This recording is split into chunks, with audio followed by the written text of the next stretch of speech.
Everyone, thank you so much for joining me. I'm San Francisco Mayor London Breed, and I'm joined today with our police chief, Bill Scott, to talk about the 2021 crime statistics in San Francisco.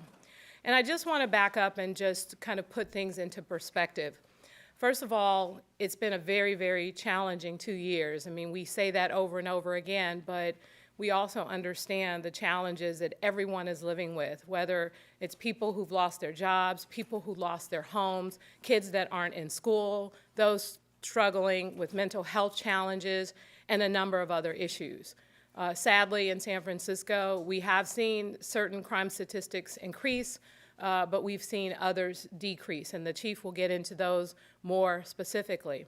Now, despite dealing with this pandemic and seeing a number of people, especially with the Omicron variant, out sick, we've seen that happen not just with people in San Francisco, but many of our city workers, including those from our police and fire departments, the public safety arm of San Francisco.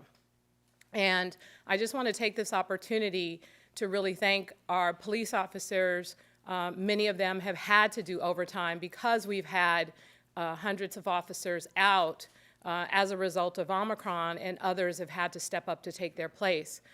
We know that there are a number of challenges that we see, and we know that people are anxious to see improvements in the Tenderloin community with the emergency declaration. But the fact is, we have a number of city employees that are out. Others have stepped up to take their place. And we want to ensure that not only are we doing what we need to do in the Tenderloin community to keep that community safe, we also need to make sure that we're keeping everyone in the entire city safe.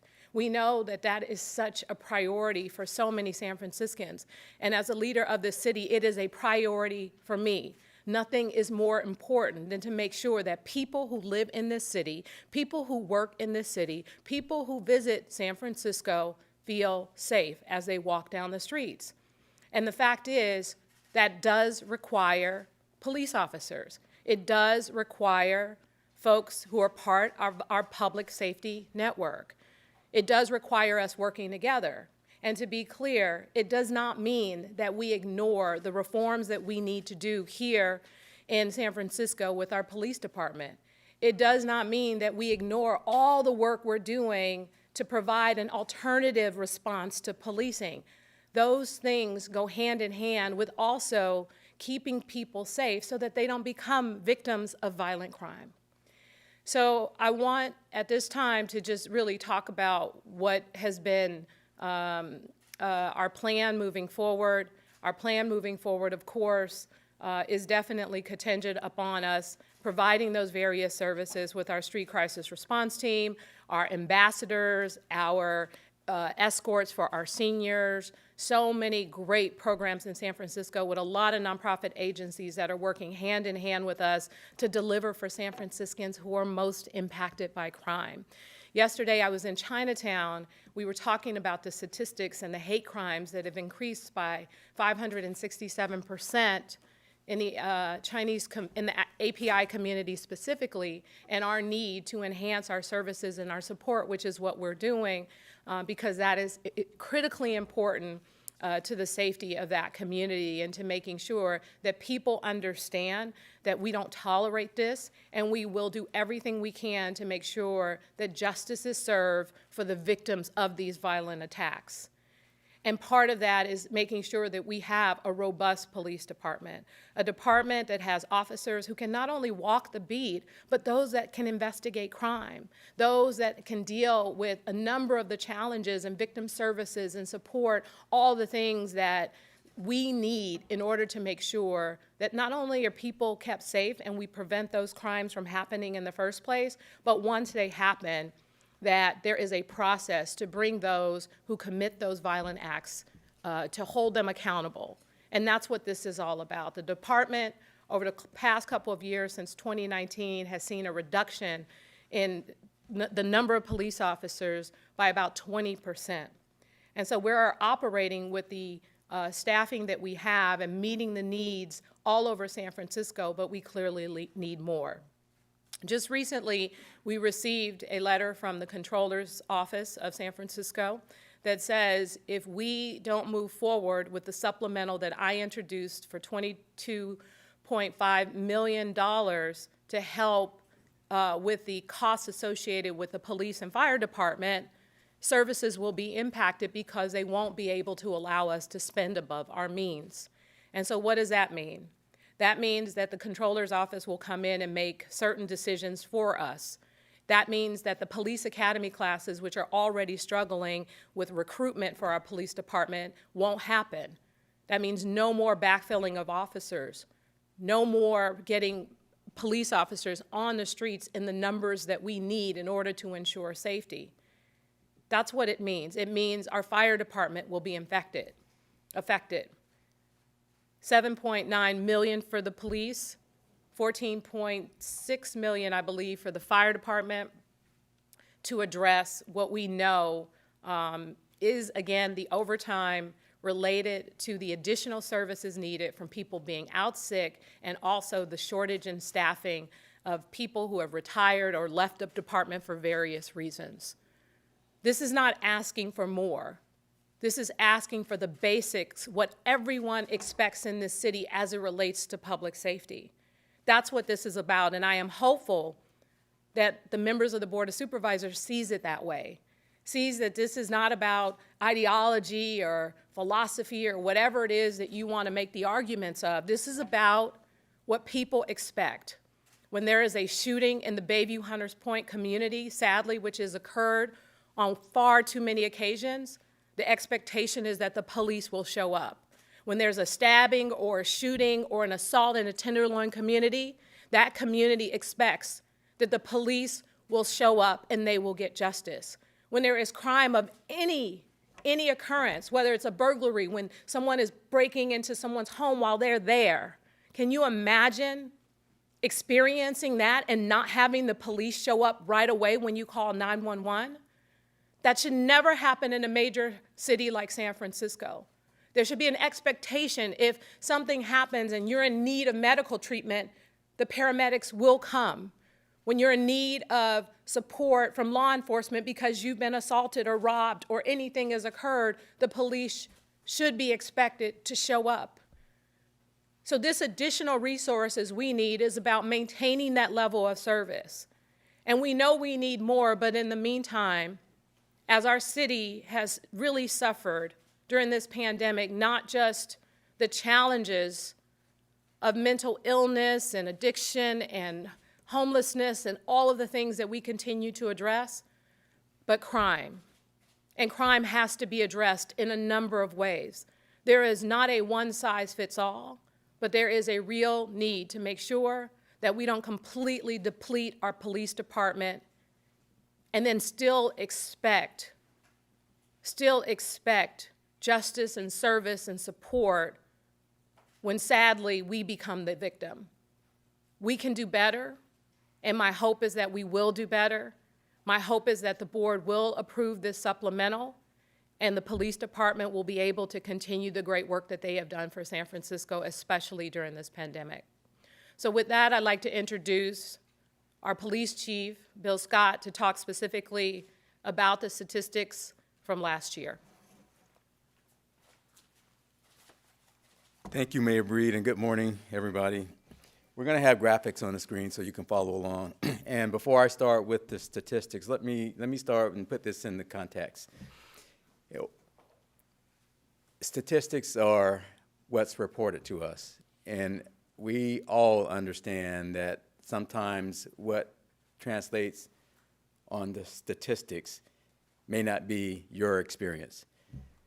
Aside from homicide, I think traditionally in policing, crimes go unreported. Homicide is probably the purest statistic that we have because it's really, really hard not to have a homicide reported or murder reported. But short of that, everything else, we know that there are crimes that we don't get because they're not reported.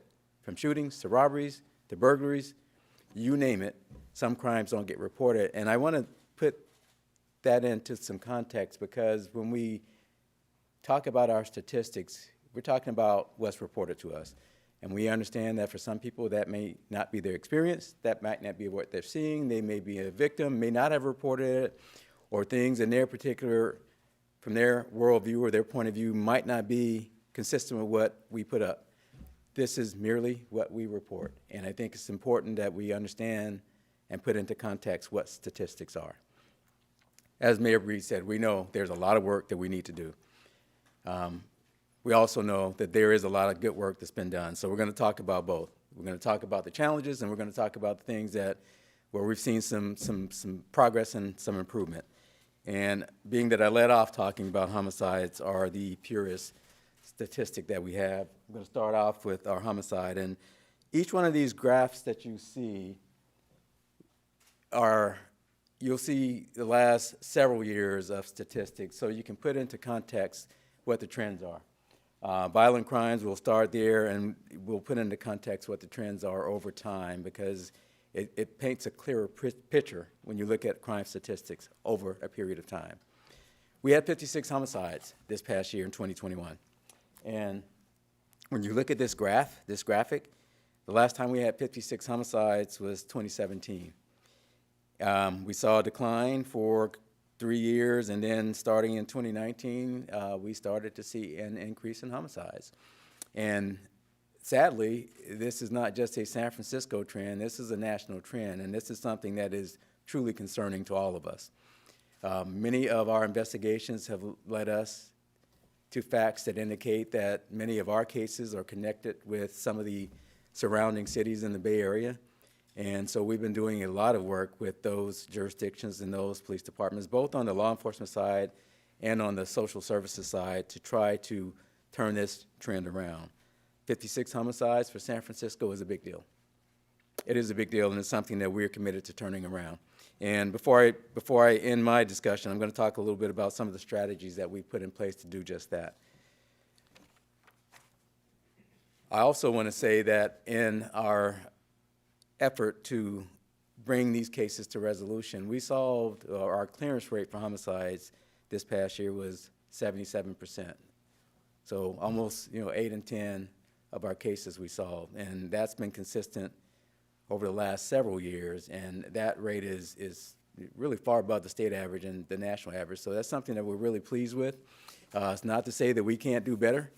We want to solve every case, but sadly for the families and the victims, we don't solve every case, but we definitely will work as hard as we can to do just that. Those cases would not be solved without the investigators doing the work, and those investigators can't do the work if we don't have them in place. So I want to reiterate what was said by the mayor in terms of we have to have the staffing to do that. We also have to have community support. And there are too many people to thank in terms of the support that we get from many members in our community, but we'll keep pushing forward, and we want to turn that 56 to a much lower number. A couple of years ago, I think it was the mayor's first year in office or second year in office, we were at 41 homicides for the year. That was as low as we have been since the early 1960s. We want to do better than that, and that's our goal. Gun violence contributed to the majority of our homicides. In the next graphic, you'll see our gun violence victims for 2021. There were a total of 222. Again, that's as high as we've been since 2016. And you look at the trends, it really follows the homicide trends, where you see a dip 2018, 2019, and then it starts to go back up 2020, 2021.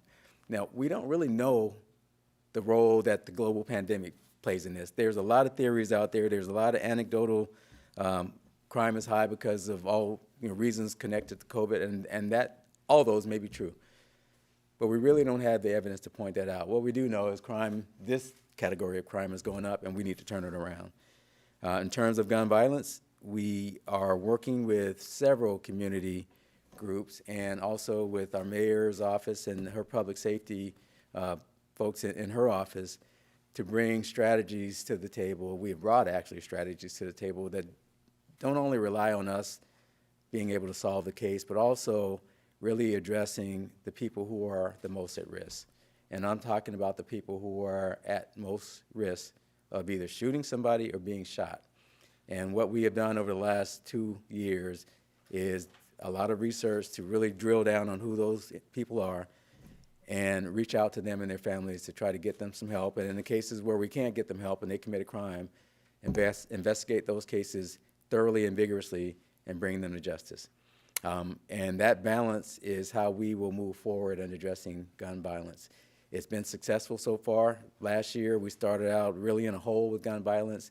Toward the end of the year, we saw some improvement. We saw cases being solved, and we saw those numbers start to go down. So we hope that that continues in 2022. It's our intention to cause that to continue as much as we can. And so far this year is early, very early, so I'm not going to put too much weight in this, but we're on a much better note in 2022 in terms of where things are than we were this time last year. Next category, rapes. As you can see in the graphic, as soon as it goes up, we had 204 rapes reported last year, which is a little bit below where we were in 2020. We saw a significant decrease between 2019 and 2020. So that's going in the right direction. Sexual assaults are right up there with homicides as far as the seriousness, the impact on our society, the impact on the victims and their families, something that we take very seriously, and hopefully we can continue to see that number go in the right direction. Next category of violent crime are robberies. So robberies, I want to put this into a little bit of context with the mayor's comments about how important staffing is. Robberies are one of those crime categories where officers on the street really make a difference. We saw this in parts of the city such as the Tenderloin. Mid-year when we upped our deployment in the Tenderloin, we saw a pretty significant double-digit percentage-wise drop in robberies. We ended the year with 2,242 robberies, which was a slight decrease from the previous year, about 200 robberies less. We still have a lot to do with robberies, but the reason it's so important to put officers in these areas where we know these robberies are occurring is the majority of robberies are street crimes. They happen in broad daylight or at night when people are going to and from whatever it is that they're doing in their daily activities of life. When officers are present, and this is proven time and time again, we tend to have less of those events when officers are present. That's why foot patrols and foot beats and bike officers and presence and engagement is so important in terms of reducing robberies. So that is our strategy moving forward. We know it works. We know it can work. We need the people to do it, and we're committed to do just that. Part of our analysis when we identify where robberies are occurring or we identify what we call hotspots, usually the drill is we identify a hotspot. In a best case scenario, the officers are there to begin with to prevent the robberies from happening, but if we can't do that, then we usually adjust our deployment, and we put officers in those areas and we see crime go down, and that happens time and time and time again. So officers matter. We need to have them out in the field, and as we see, we've made some progress in robberies, and we hope to continue that. The next category is assaults and aggravated assaults.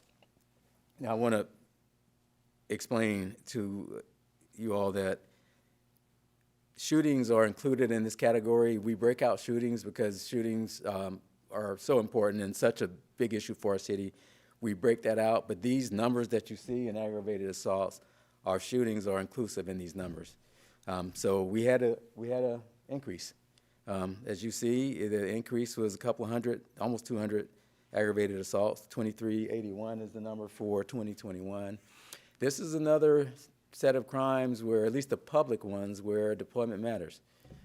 It matters a lot. Now, some aggravated assaults happen inside people's homes, inside of businesses, and we can't always get to those and try to prevent them. But the ones that happen in the public, it's really important to have officers present and deployed and visible in those communities where these are occurring. These assaults include, as I said, gun-related violence, but they also include bodily weapons, feet, fists. They include knives. They include other weapons, sticks, bottles. So that's inclusive of all of our assaults. It went up from 2020 to 2021. It's something that we have to turn around. Very serious crimes, and again, policing matters in that. And on the investigative side, we have to do more in our investigations to solve more of these cases. So now we're going to go to property crime. Burglaries are the first category that I'll talk about. Now, burglaries 2020, and this was the year of the global pandemic, we saw a significant jump in burglaries. And we, as much as we tried to figure out whether the pandemic was partially responsible. There are some of those statistics in 2020 that are pandemic related. We had a rash of burglaries and lootings during June, late May of 2020 related to all the civil unrest across the country. So yeah, that contributed to it, but it went beyond that. Many of our San Franciscans had their houses and their garages broken into, businesses broken into, and we saw an uptick. The first half of this year, it was a significant uptick. So we adjusted our deployment. We put officers where these incidents were happening, including putting our plainclothes officers, deploying them at night, surveilling people who we believe to be involved in these burglaries.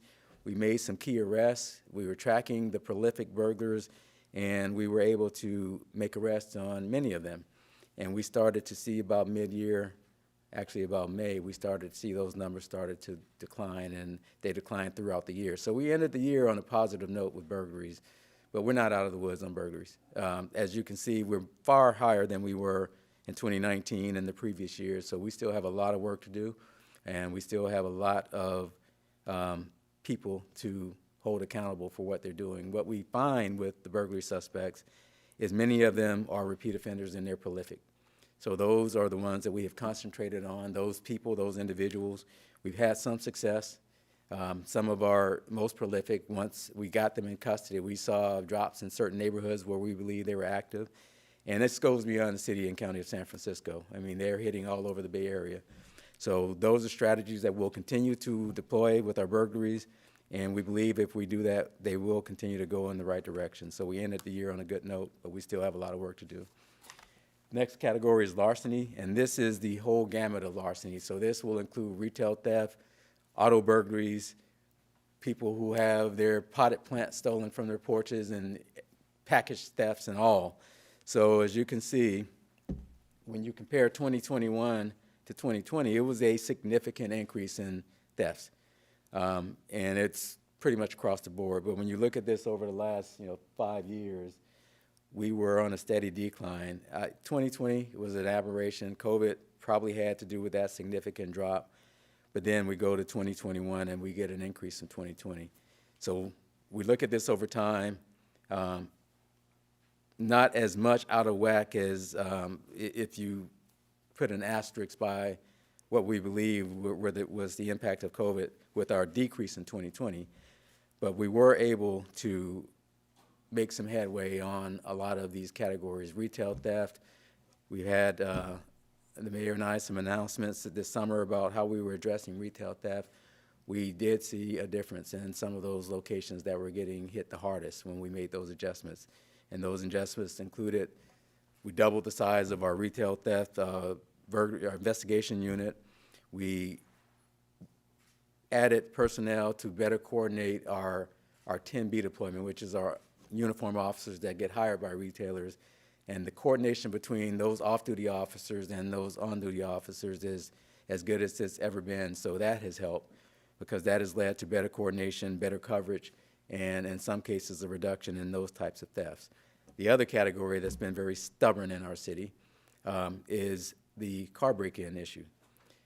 Mid-year, the mayor made an announcement about our tourism deployment because what we were seeing is a lot of our areas in this city, we're talking about the iconic areas, Lombard Street, Fisherman's Wharf, Twin Peaks, where people come here and they want to see it. They have to see those areas, and then they come here and they get victimized. Their cars get broken into, their passports get taken, their luggage gets taken, and we're finding discarded luggage and passports all over the city. So mid-year, when the mayor made that announcement, we started what we termed our tourism deployment, and much of that was done on overtime. And the areas that we concentrated on, we saw significant decreases in car burglaries, significant decreases. So that deployment, although we had to make some adjustments, that deployment is still happening. We want to make sure that we focus on those areas, but we also want to make sure that the people that live here day in and day out aren't getting victimized. So there's a lot of work to be done there. We did see some turnarounds this year with our car break-ins, and we're going to continue to move those strategies forward in 2022 and turn this picture around. If you're looking at the long term, you can see the trends over from 2017 to 2019 was a decrease, and then 2020, that significant decrease, and then a rise in 2021. So we want to turn that around and not be above where we were last year in terms of the overall larceny picture. And we think some of the strategies that I mentioned will help, but it also helps to hold people accountable and bring them to justice when they do those types of crimes. Auto thefts is the next category. And we have a little bit of a longer view on auto thefts, and as you see, it'll be up in a second. You see a decline from 2015 to 2019, basically. Then 2020, there was a significant increase. That was somewhat of a trend that we saw in other cities as well. We do track other cities to see if what we experience here is something that's just in San Francisco, or is this something bigger? Auto thefts, many cities experienced increases. And we saw a significant increase in 2020, and then it leveled off a little bit in 2021, and we saw actually just a very, very slight decrease. So auto thefts is a big issue. We recover a lot of the cars that get stolen. Unfortunately, we don't solve as many of the cases as we would like to. So that's an area that we have to continue to work on. And there are some technology trends that we're seeing that we have to delve in more in terms of the thieves who are stealing cars are kind of a step ahead of the game with technology. So not anything that I can go into detail now on, but it's something that as we analyze these problems and we really understand kind of why these increases are happening, we definitely will share that with the public. So statistically, as the mayor said, and I will reiterate, there are ups and there are downs. There are areas where we've had some good progress, and there are areas like homicides where we have to turn it around. It takes people to do it. It takes commitment. It takes partnership. We want to do the job the way the people of the city expect us to do it. So while all of this is happening, we're pushing forward with all of our reform work that we committed to, and that is going very, very well. But that work, we believe, helps us police this city better. It helps us police the city in the way that people expect us and demand us to police it. And as you all always hear me say, we're not a perfect police department. We have issues, we have our problems, but what we are committed to doing is when we identify what those problems are, we're going to work to fix them and make them better. And that is what we pledge to you. And as we move through 2022, we're going to do everything that we can from a public safety and policing perspective to give the residents of our city the safest city that we can help them have. So with that, we'll open it up for questions. And if you all don't mind, we're going to take questions for the mayor first, and then I can take any policing questions, and then we can, anything in detail we can talk about offline. We have our team here. We can talk about details offline. So thank you.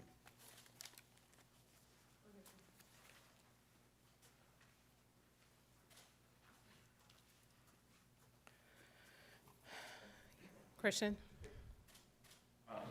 Wondering if you're seeing successes from the Tenderloin Emergency Plan. Are you already starting to see some successes in that area? Is it simply pushing the problem around? And then also, are you still hoping to graduate more? We talked before, you hope to have more police recruits in the future, increase the number of officers in the city. And what do you mean by successes in terms of some of the people we've been able to help?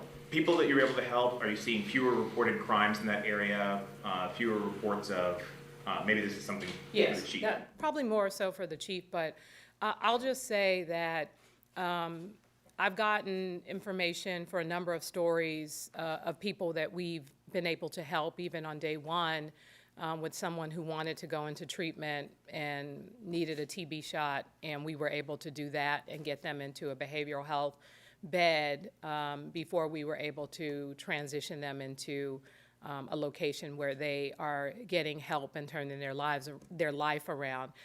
We have a number of stories like that. I wouldn't say that we have like hundreds of stories like that. We'll probably be able to provide that as time goes on with what we've been able to accomplish so far.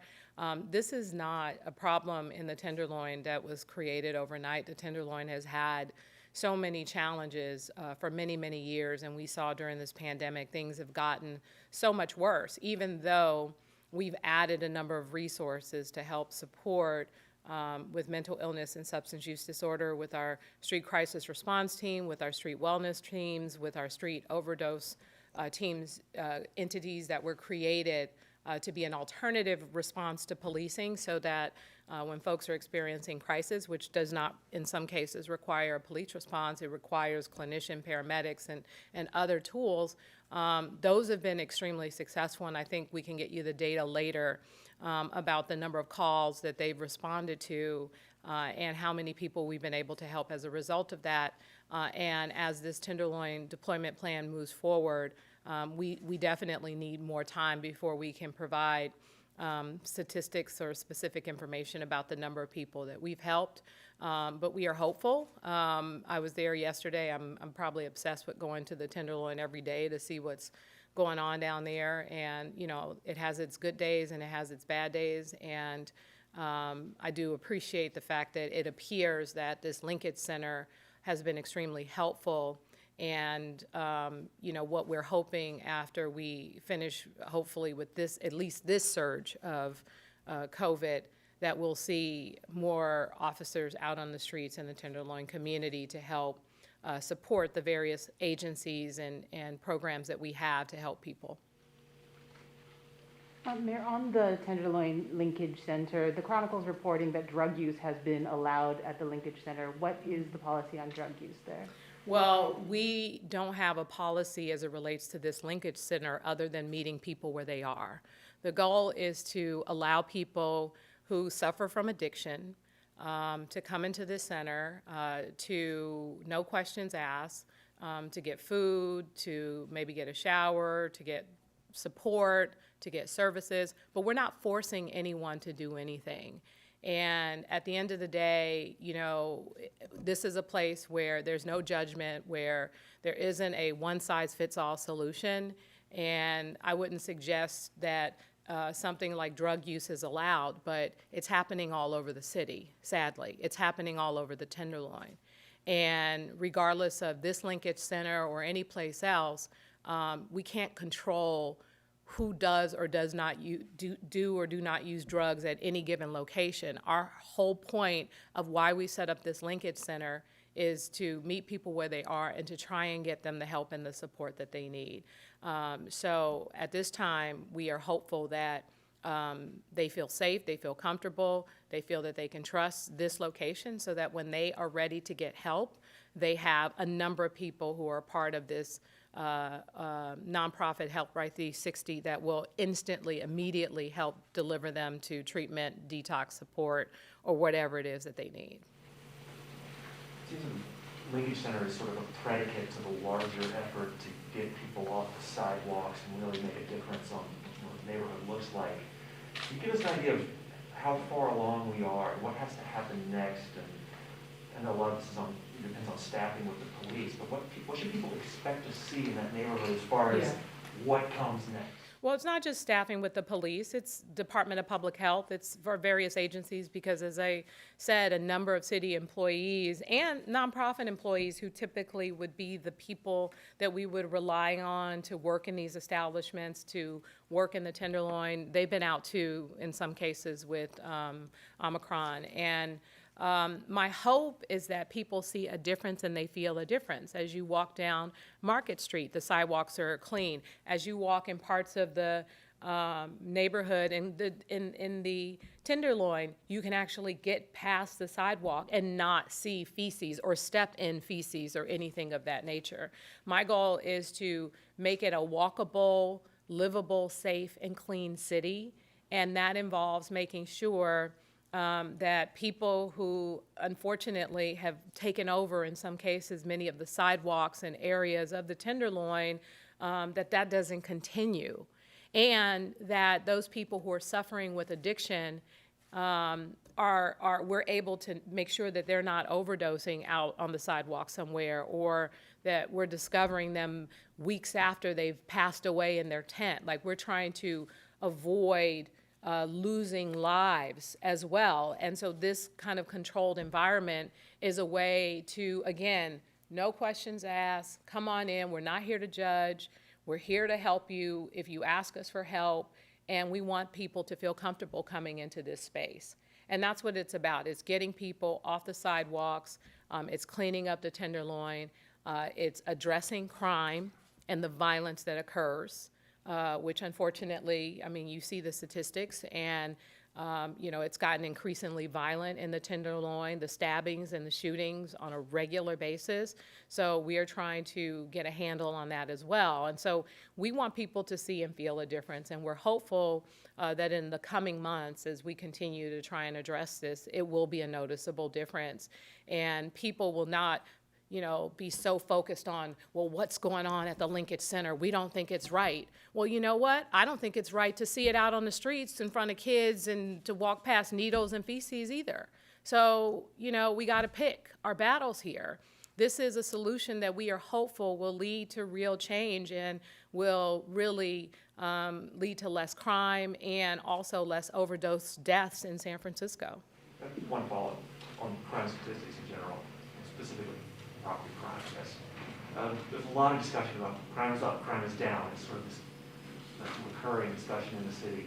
But when you step back in the big picture, property crime is high in the city. Do you think something gets lost in the sort of endless discussion over crime is up? Well, I'll just tell you this. I know we talk about statistics as a way to communicate what we know is actually happening based on the information, because we know that also there are a lot of people who won't even report it. It's I'm sure in many cases it's more than that, but statistics really don't matter when you're a victim. And I think at the end of the day, I am hearing more stories from more people about situations that they have experienced that they are really blown away.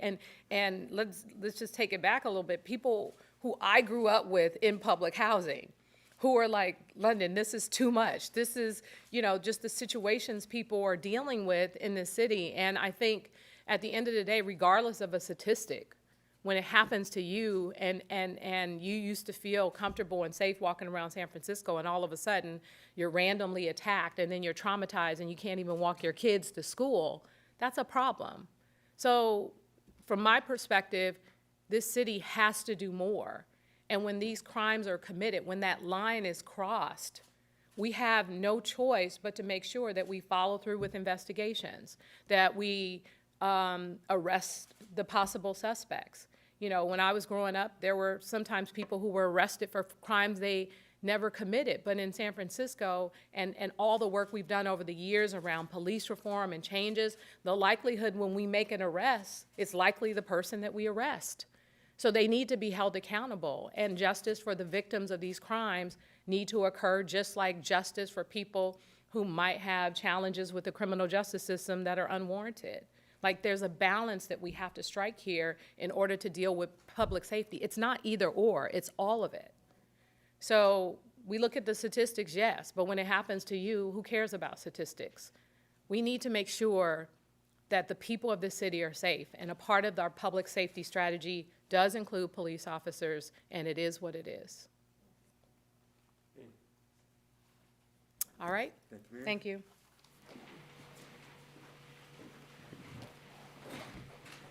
Okay, any other questions?